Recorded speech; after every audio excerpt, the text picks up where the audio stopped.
Hi, thanks for opting in for the top 3 mistakes business owners make and how to fix them. What I'd like to do right now is actually run through these 3 mistakes with you and give you a little framework of how to use this cheat sheet. So what I'd like you to do right now is this video has controls. If you can go ahead and pause this video, go into your email and print this sucker out. I'm going to go through this with you right now and give you some examples and show you how to execute these 3 things. And if you do these 3 things, I really think one of these things will move the needle in a big way in your business. So go ahead and hit pause. Hopefully you hit pause, and I'm going to assume that now you're unpaused and you're back. Okay, so top 3 mistakes business owners make and how to fix them. The first one is, number 1 is failure to collect customer data. Now, this is one of the biggest, probably the biggest one I see wherever I go, whether it's a restaurant, whether I'm going into to the doctor's office, to a dentist, to a yoga studio or a fitness studio, a workout place, whether I'm going to CrossFit or whatever. I know I don't look like I do CrossFit, but I just started. So all you CrossFitters out there that are judging and hating, I'm getting there, okay? I'm getting there.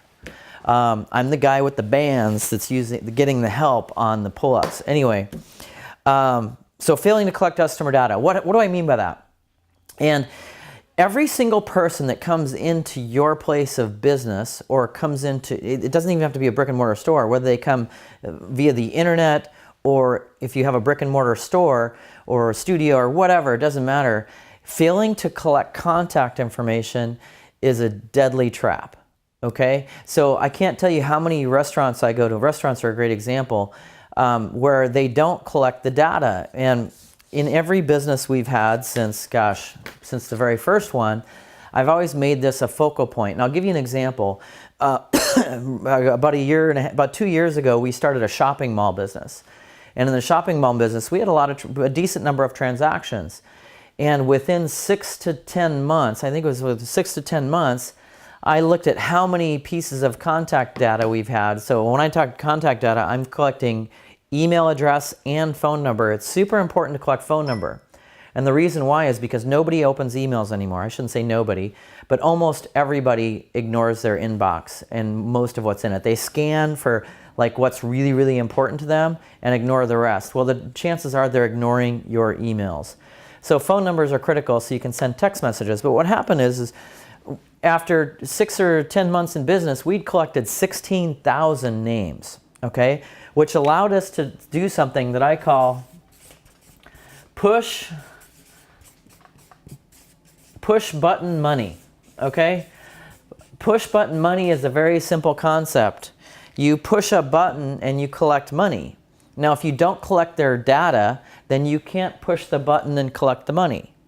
Now, there's a lot of different ways to, you can send out a special, you can have a special event. There's a lot of different ways that you can do this, but if you don't have the information, you can't push the button and collect the money. See, what happened with that shopping mall business is anytime we wanted some extra cash flow, we would send a text message out. Hey, anybody, and then especially on slow days, like we knew that certain times of day were slow, we knew that certain days were slow. When we wanted to fill that slow time, because we were paying for the overhead anyway, we were paying for the space, we were paying for the employees. If we wanted to push the button and bring in revenue during slow times, we'd hit push button, send text message to 16,000 people, and the response was amazing. Every time we push the button, we get money. So failing to collect customer data is a deadly trap of business. Now, here's the other thing you can do with your customer data. Once you have that customer data, you can then load the customer data into Facebook as a custom audience and create lookalike audiences and tell Facebook, hey, Facebook, go find me a whole bunch of customers that are just like these. For example, if you're a dentist and you're doing cosmetic dentistry and you load in your audience of all the people that you've done cosmetic dentistry for, Facebook will go find all the different people that look just like those people. Now, if you don't, it's an amazing tool. It's super powerful. See, what happens is on our smartphones now, if you have the Facebook Messenger app or Facebook on your phone, they're tracking your movements. They're tracking everything that you do. And what Facebook does with that information is they aggregate that data. And as a business owner, as a citizen, it's scary because it's kind of big brotherish, but as a business owner, it's super powerful. because what they do with that data is they create these amazing lookalike audiences that look just like your customer. But if you don't collect the data, if you don't have the data, you can't create the lookalike. Now, it's called a seed set. When you upload that data, we call it a seed set. That seed set of data is the sweet spot is 2,000 to 3,000 contact records will give you a really good seed set. Now, it can be less. You could do it with 100, 200, 500 contacts. It won't be as effective as if you have more. So try to get to 2,000 or 3,000 contacts. If you get too many contacts and you go to 40, 50,000, that's actually not good. You want to keep your seed sets around 2,000 or 3,000, okay? Number 2, that's number 1, failing to collect customer data. So promise me that if you don't do anything, if you don't get anything else from me and you don't do anything with our program, it's fine. Promise me that you're going to start collecting customer data, because I know it's going to make a big difference in your business. Number 2, biggest mistake that people make in business, in my opinion, is causing confusion in your prospect's mind. Okay, there's a concept that I live by with business processes and marketing, and this is the core concept. A confused mind always says no. Okay, a confused mind always says no. So what you want to do is get a series of small yeses, make them easy to get and easy for people to say yes. Okay, now there's a difference between a brick and mortar business where you actually have a physical location versus an online business or an e-com business or something that's online, but the concept is the same. Okay, so let's go through. The first thing that we have, let me go ahead and flip the page, is we have an impression. Okay, the first thing we do is we have an impression. That impression can look different. When I had a sporting goods store, I had a brick and mortar sporting goods store that people would come and buy sporting goods from. It was my first real business. And the first impression was them driving by and seeing my sign. That was an impression. I didn't do any advertising because I didn't have big budget for advertising. So what I did was I tried to make the window as appealing as possible. So we had the graphics guy come out and paint the window. I don't know how effective it was, but it is. The sign, the other thing is, we were on a corner, a busy corner, which helped. We had a monument sign on the corner, which also helped. So that first thing is the impression. On the internet, that first impression could be an ad. You probably got here because you saw an ad in the newsfeed. Well, that was an impression. That impression has a click-through rate, CTR. On the internet, it's called a click-through rate. On a brick and mortar business, it's an impression to the front door. Okay, so the first yes is somebody watching the video. So you probably watched a video, we caught your attention somehow. That was where we got our click-through rate. That's where we took an impression and we took it into a step. In our process that you're going through right now, the next step was a cheat sheet. It's like, hey, download the cheat sheet. The next step was, hey, let me explain the cheat sheet. No, by the way, I had you hit pause on the pause button to make sure that you actually put a valid email address in, because a lot of people, believe it or not, don't put real email addresses in.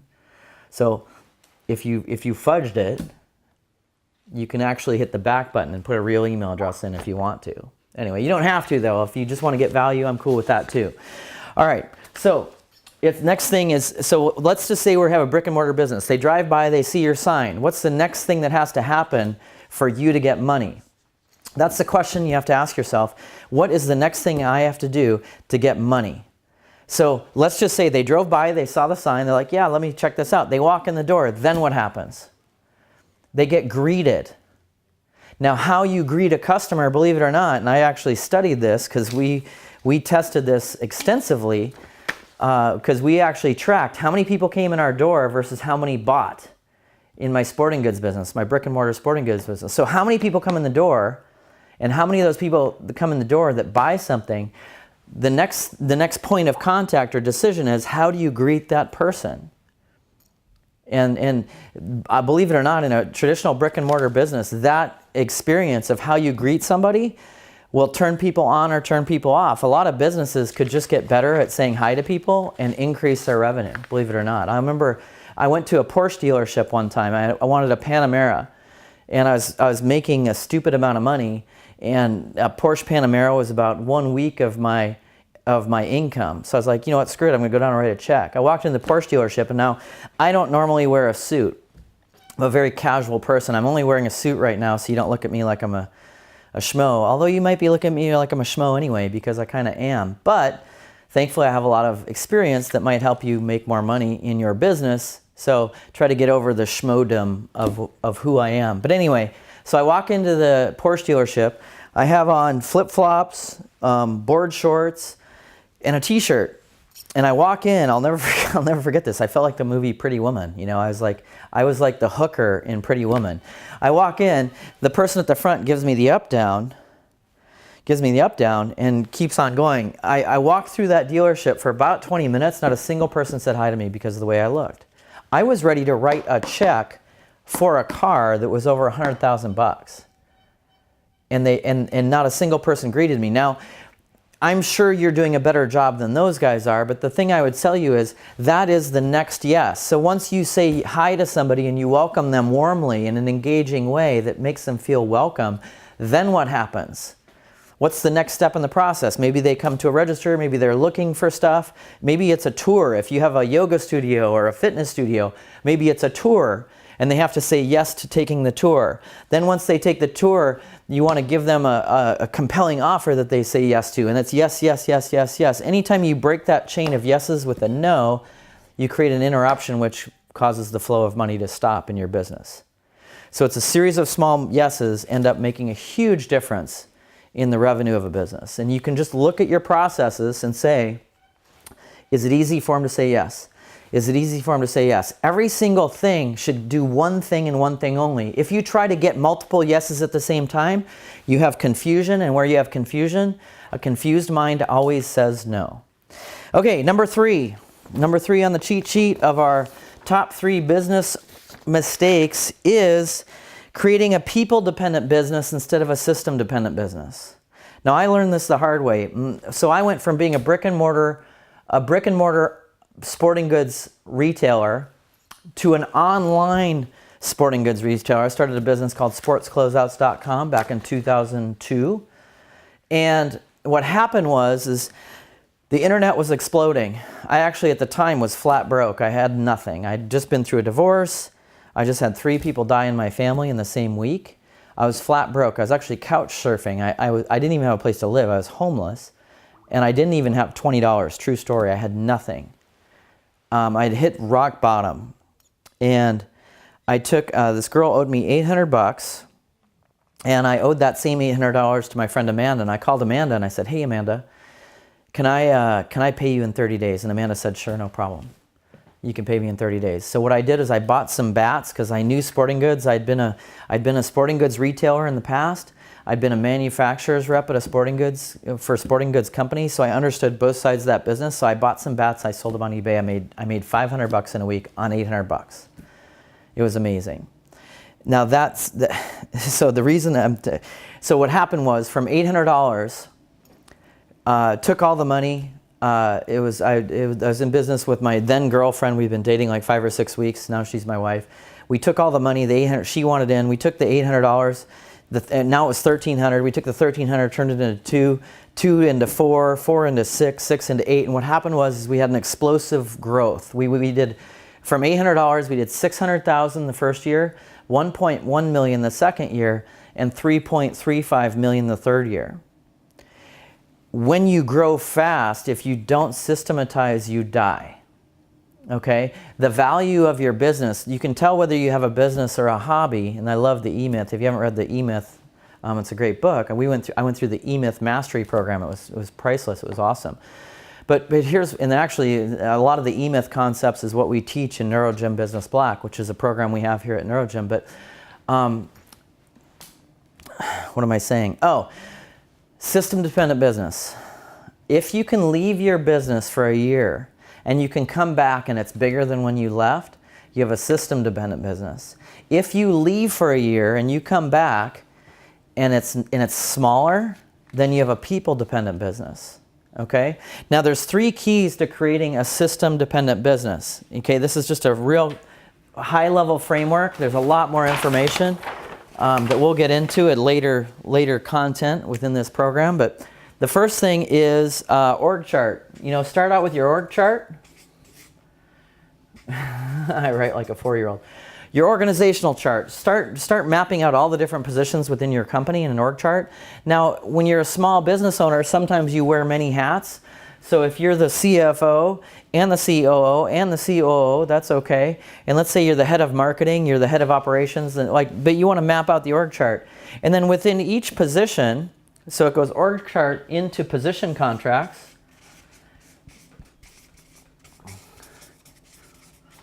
Each position in your business should have a position contract.